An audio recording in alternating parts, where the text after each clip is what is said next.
In this exercise tutorial, I'm going to be showing you how to do a single leg balance on one of these proprioception discs, otherwise known as a wobble board, stability disc. There's so many names for these things.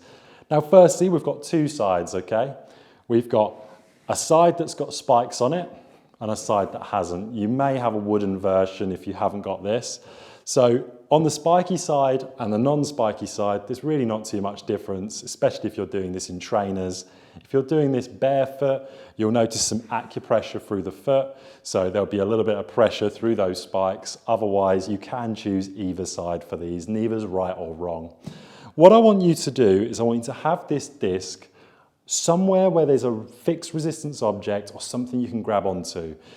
What we're looking to do is trying to do this unassisted and unaided, but that doesn't mean when we get onto the board or off the board that we have to have that added element of risk of potentially spraining the ankle or falling over.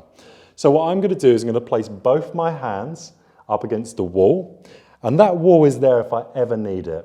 My left foot, the mid part of it, comes bang in line with the middle of this proprioception disc or board.